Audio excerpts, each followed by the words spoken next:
we have an award-winning author, poet, translator from Chennai, known for her dark, women-centric narratives and magical realism.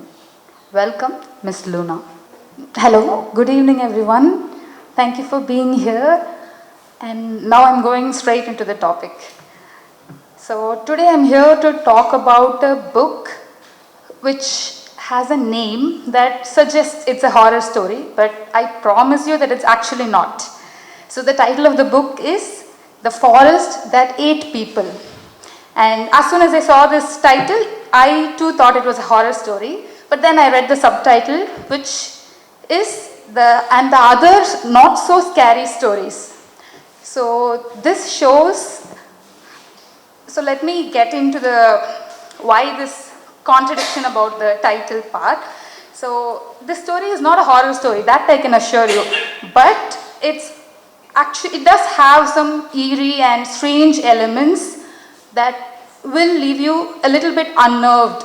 Something in you will be unnerved by the book, but it's not terrifying or horror. There's no monsters, there's no blood. So this book is written by Harsita Hiya, and this book is a collection, anthology of 10 short stories, all of them which are set in Assam. And this being my first book that I've read from about the northeastern parts, it was quite interesting for me.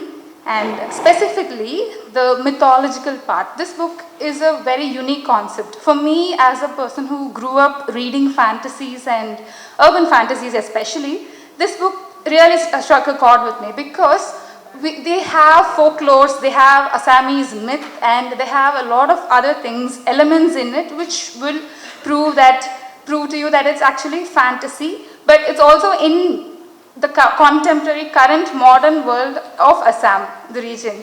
So, which is why I found the book to be more of an urban fantasy, and there are also elements of magical realism in the book. So, I really thoroughly enjoyed reading the book. But to give you an introduction, the way I want to introduce this book in a way that actually resonates with me, because I am pretty easily put, I'm obsessed with mythologies.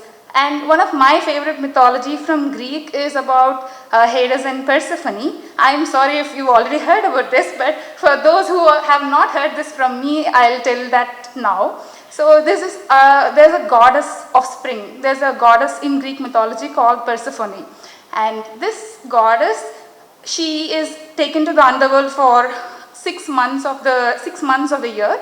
And during this time she's the spring, and she goes to the underworld. So obviously on the surface, that is on the earth, there is no spring in the 6 months. And this is precisely how the Greek introduces or explains the climate change. They explain that Persephone is gone to the underworld, which is why now it's winter and there's no spring. So similarly, exactly, I found this parallel in this book. They have, in Assamese folklore and mythology, they have a concept called Bodoisila. I'm not sure if I'm pronouncing it right, the word called Bodoisila. Bodoisila, yes. So this story, I'm only going to go into one story because I do not want to spoil the fun for the other 9 stories in it. So this story basically, it personifies all the seasons. Especially it gives a human person, it makes the seasons and the spirit into human forms. So this Bodoisila is basically a wind spirit, a storm that comes every year.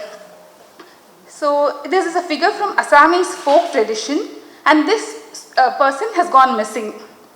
So the other seasons, Spree, May, Mon, Winnie, so many other seasons are also personified into characters that are worried and concerned that this Bodoisila has gone missing.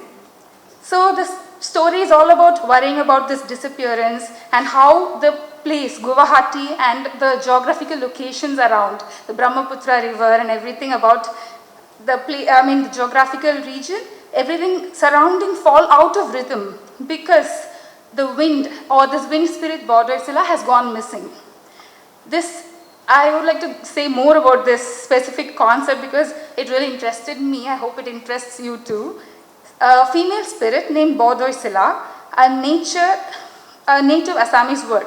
She lives with her husband in a land far away. But she visits her parents' home in Assam during the festival of Bohag Bihu in April.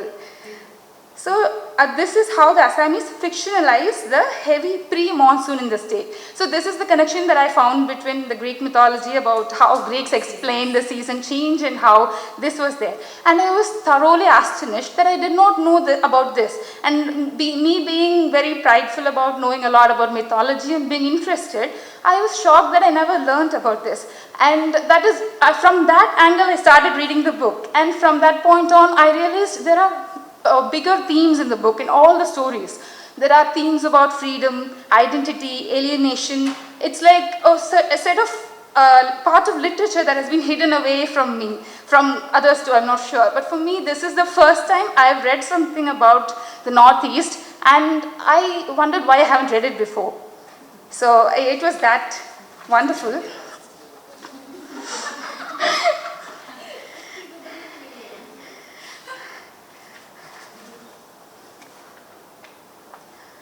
So, and then, about the title. So the title is very curious. It's actually one of the stories in the book. So the book contains 10 short stories, as I previously said.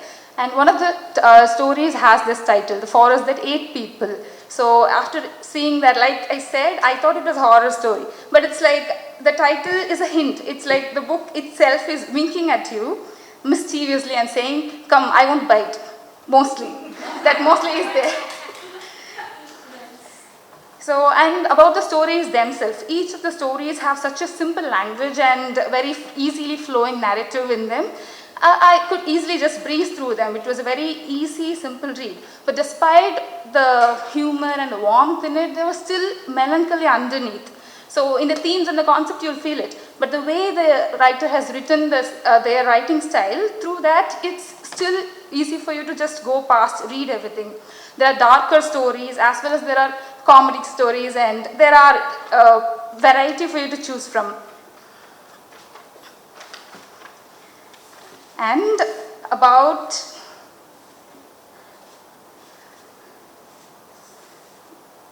okay, so I'm not done with the Bodhisala part yet. Yeah, so since I've just chosen just one story to focus on, I'll take the liberty to say more about it. So in Assamese folklore, this wind spirit called Bodhisala is she arrives every spring basically. She brings storms and blossoms together. But in Harsita's story, which is in this story of the authors, Bodhisala simply doesn't show up one year. So she's gone missing. Maybe she took a vacation, or maybe she got tired. Maybe she just wanted to see the world. The result, the people panic. The flowers don't bloom. The rhythm of the land is disturbed. It's a beautiful metaphor for how deeply human lives are tied to nature's mood swings and how fragile our sense of order is. But it's told with such warmth that we forget and we focus on the story instead. But the underlying themes basically, you could focus on the global warming part, the geological part, about how seasons are changing. We have so many seasonal climate change and global warming and things that deserves our attention. So she has brought in all these concepts in this small story that you basically only realize that later, the message you take. But the storytelling part is great. So, and I think I will stop with the story and let you enjoy reading the other stories. So apart from that, I would like to thank her stories. I would like to thank the Antonym collection and everyone here for being here today. And yeah, thank you. That's about it. Thank you, Luna. I think this book is going to be a trip to Assam. Let's get planned. Next.